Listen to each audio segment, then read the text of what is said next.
442. Síndrome de fatiga crónica. Definición. El síndrome de fatiga crónica es un trastorno caracterizado por fatiga persistente e inexplicable que causa un daño grave al funcionamiento diario.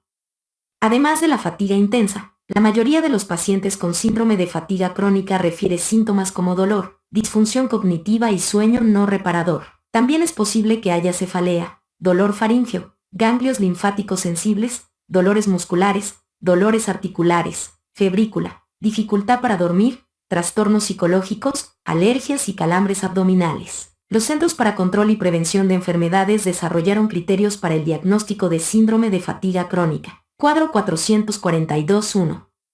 El Instituto de Medicina, ahora la Academia Nacional de Medicina, cambió hace poco los criterios diagnósticos y propuso el nombre enfermedad por intolerancia sistémica al ejercicio. Sin embargo, hasta ahora ningún estudio ha demostrado la utilidad de este cambio. Epidemiología. El síndrome de fatiga crónica es un padecimiento que se encuentra en todo el mundo. La prevalencia en adultos varía entre 0.2 y 0.4%. En Estados Unidos, la prevalencia es mayor en mujeres, casi 75% de los casos, miembros de grupos de minorías, africanos y estadounidenses nativos, e individuos con bajo nivel educativo y bajo estado ocupacional. Hay informes de que el síndrome de fatiga crónica se relaciona con un aumento en la mortalidad por suicidio. La edad promedio de inicio es entre los 29 y 35 años. Muchos pacientes probablemente no sean diagnosticados, no busquen ayuda o ambas. Etiología. Existen múltiples hipótesis sobre la causa del síndrome de fatiga crónica. No hay una causa definitiva identificada. La diferenciación entre los factores predisponentes, los desencadenantes y los perpetuadores del síndrome de fatiga crónica ayuda a establecer un marco para comprender este complejo trastorno. Cuadro 442-2. Factores predisponentes. La inactividad física y el trauma infantil tienden a aumentar el riesgo de síndrome de fatiga crónica en los adultos. Es posible que la disfunción neuroendocrina se relacione con el trauma durante la infancia, lo que refleja una relación biológica de vulnerabilidad. La enfermedad psiquiátrica y la hiperactividad física en el adulto elevan el riesgo de síndrome de fatiga crónica en alguna etapa ulterior. Estudios en gemelos sugieren una predisposición familiar al síndrome, pero no se han identificado genes causales. En una revisión sistemática reciente se encontró que varios polimorfismos de nucleótidos individuales que codifican factor de necrosis tumoral alfa, interleucina 1 beta, interleucina 6 e interleucina 4 se relacionan con fatiga creciente en el síndrome de fatiga crónica, fatiga relacionada con cáncer y otros estados de fatiga relacionada con enfermedad. Factores desencadenantes. El estrés físico o psicológico puede desencadenar el síndrome de fatiga crónica. La mayoría de los pacientes refiere una infección, casi siempre un cuadro semejante a la gripe o mononucleosis infecciosa, como desencadenante de la fatiga. Un porcentaje relativamente alto del síndrome de fatiga crónica se presenta después de fiebre Q o enfermedad de Lyme.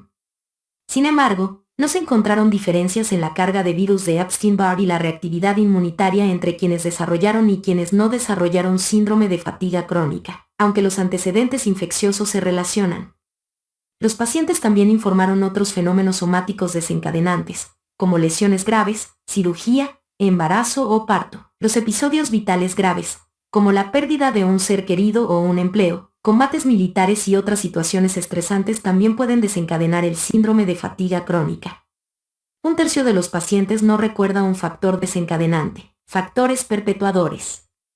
Una vez que se establece el síndrome de fatiga crónica, muchos factores pueden impedir la recuperación. Es posible que los médicos contribuyan a la cronicidad del trastorno mediante la solicitud de procedimientos diagnósticos innecesarios, mediante la sugerencia persistente de causas psicológicas y al no reconocer el síndrome de fatiga crónica como diagnóstico. El enfoque del paciente en la enfermedad y la evitación de actividades pueden perpetuar los síntomas.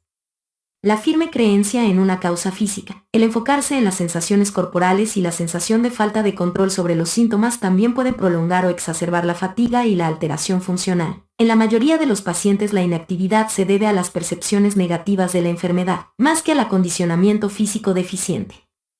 El comportamiento solícito de los demás puede reforzar las percepciones y comportamientos de enfermedad del sujeto. La falta de apoyo social es otro factor perpetuador. Fisiopatología. Aún no se aclara la fisiopatología del síndrome de fatiga crónica.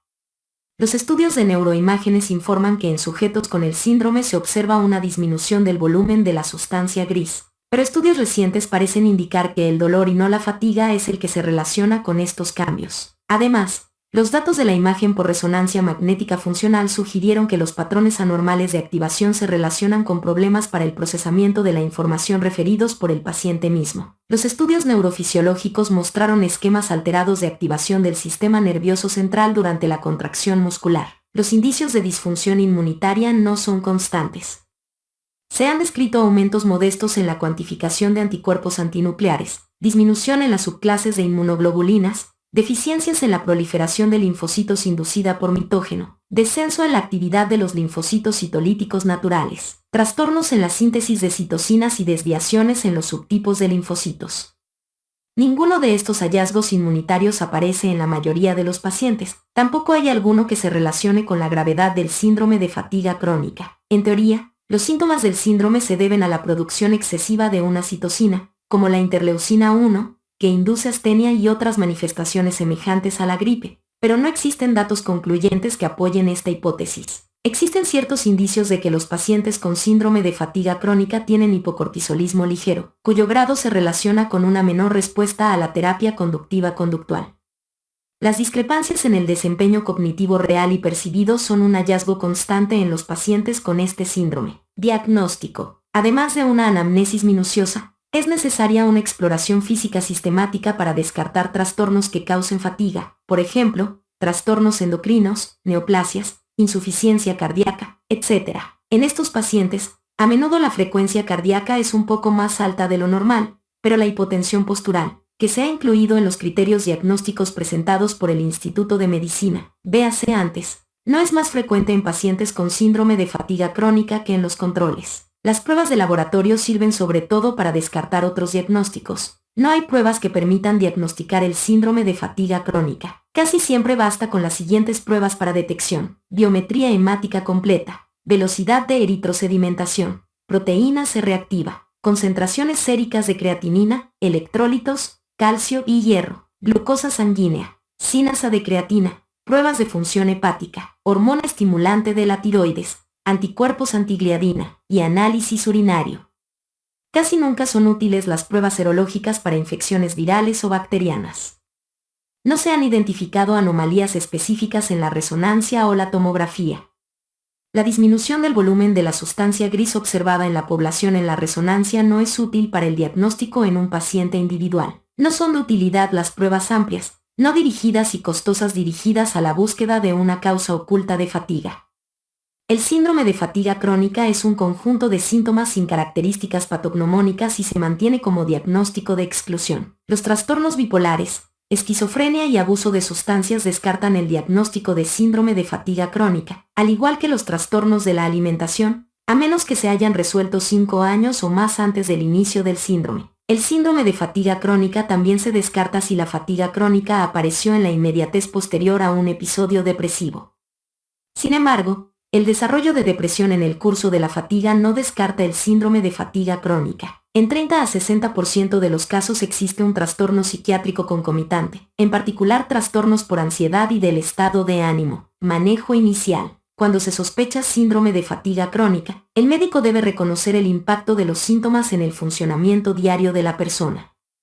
La incredulidad o la negación pueden intensificar síntomas genuinos, lo que a su vez fortalece la incredulidad y conduce a un círculo infortunado de mala comunicación. Hay que considerar la posibilidad de síndrome de fatiga crónica si el paciente cumple los criterios. Cuadro 442-1, y ya se descartaron otros diagnósticos. Debe pedirse al individuo que describa los síntomas, la fatiga y los síntomas acompañantes, y su duración, así como las consecuencias, decremento de las actividades diarias. A fin de valorar la intensidad de los síntomas y el grado de alteración de la vida diaria, el paciente debe describir un día típico, desde que despierta hasta que se dispone a dormir, y compararlo con un día promedio previo al inicio de los síntomas. A continuación se buscan posibles factores desencadenantes de la fatiga. Es difícil hacer una valoración cuantitativa de la intensidad de la fatiga. A menudo es útil un cuestionario breve. Figura 442-1. El paciente debe estar informado sobre el conocimiento actual de los factores desencadenantes y perpetuadores, así como los tratamientos efectivos. Se le debe ofrecer asesoría general sobre el manejo de la enfermedad. Si las terapias de conducta cognitiva no están disponibles como opción terapéutica inicial, véase adelante, y existen depresión y ansiedad, deben tratarse estos síntomas. Para personas con cefalea, dolor difuso y febrícula, son útiles los antiinflamatorios no esteroideos. Incluso la mejoría leve de los síntomas puede producir una diferencia importante en el grado de autosuficiencia del paciente y en su capacidad para apreciar las satisfacciones de la vida. Estudios terapéuticos controlados establecieron que el aciclovir, fludrocortisona, galantamina, modafinilo e inmunoglobulina intravenosa, entre otros fármacos, no ofrecen un beneficio significativo en el síndrome de fatiga crónica.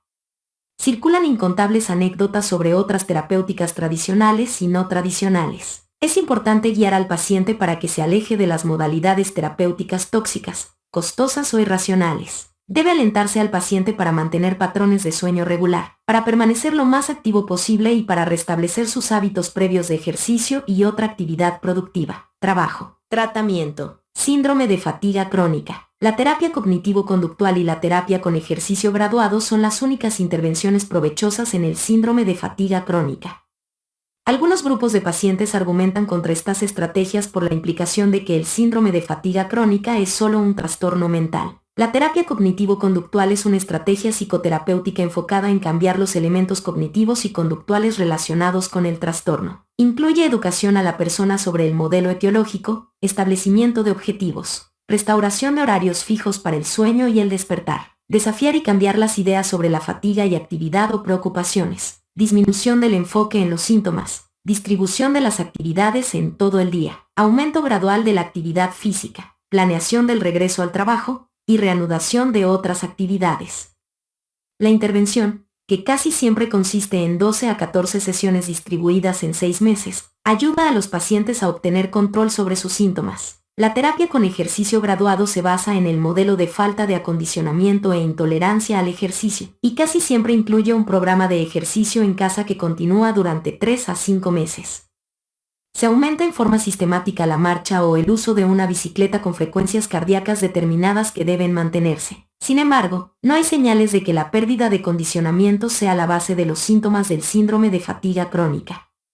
Terapia cognitivo-conductual y terapia con ejercicio graduado parecen mejorar la fatiga principalmente al cambiar la percepción del paciente a esta y al reducir la atención en los síntomas. En términos generales, la terapia cognitivo-conductual es más un tratamiento multifacético, lo que podría explicar por qué los estudios de terapia cognitivo-conductual tienden a proporcionar mejores tasas de mejoría en comparación con los estudios de terapia con ejercicio graduado. No todos los pacientes se benefician de terapia cognitivo-conductual o de terapia con ejercicio graduado.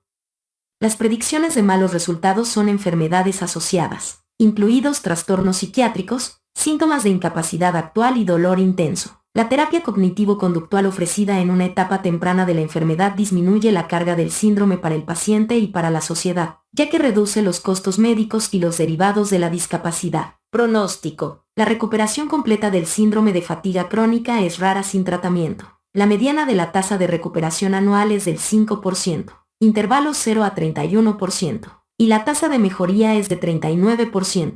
Intervalo 8 a 63%. Los pacientes con un trastorno psiquiátrico subyacente y los que a pesar de todo atribuyen sus síntomas a un trastorno médico no diagnosticado tienen los peores resultados.